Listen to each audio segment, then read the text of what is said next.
Oh. Where's Austin? Doon sa kwarto. Ayaw bumaba. Di ba, na? Masasanay din niya na wala yung ina niya. Especially kung madalas bumisita rito si Georgia. You know, I'm so glad you're here. Hindi ko na alam kung paano gagawin ko para gumana ang loob nito si Jerome. Thank you, tita. Alam mo, masaya rin po ako dahil nakakatulong ako sa inyo kahit paano. You can visit us anytime. Thanks, tita. What if dito ka na rin tumira, Georgia? Sunny! Sorry naman, sir. Nagsasuggest lang. Sige, muna ako sa taas. Sama ko muna si Austin. Don't mind him. Makakalimutan din yan si Emma. Iha, mas gusto ko ikaw na ang narito. Doon na siya sa lalaki niya.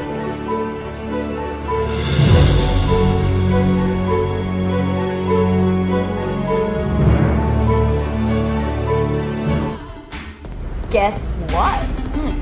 Bumigay na sa akin si Ruth. So, kayo na ulit? Alam mo, hindi pa namin napag-uusapan yan. Pero may nangyari na sa amin. So, ibig sabihin, hindi na ako maaalis sa sistema niya. Oh, ma'am, ha? Congratulations, ha? Don't worry, Dale. Bibigyan kita ng bonus. Pati yung kasabot mo, bibigyan ko rin. Kawawang Emma. Nawalan na siya ng asawa at anak. Pati bahay, wala na rin sa kanya. At maruming babae pa ang tingin sa kanya ng lahat. Alam mo, nakikita ko na yung bongga kong kasal.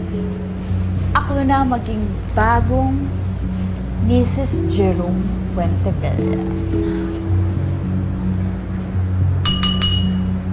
Gusto ko yan. Let's give to that.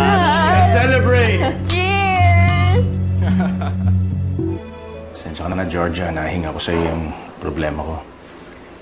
Hindi ko na alam ang gagawin ko. Si Ma'am, alam mo naman yan, ang hirap kausapin. Si Chandler naman, nasa biyahe.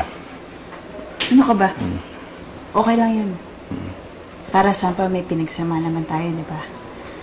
Saka sinabi ko naman sa'yo na nandito lang ako para tulungan ka. Alam mo kasi, hindi ko na alam kung sasabihin kay Austin na ayoko naman siraan yung nanay niya. Huwag ka mag-alala. Tutulungan ko si Austin na makalimot sa mami niya. Paano? Mahilig din naman ako sa bata. Actually, gusto ko na nga magkaanak eh. So habang wala pa, pwede naman ako maging mami niya. Austin.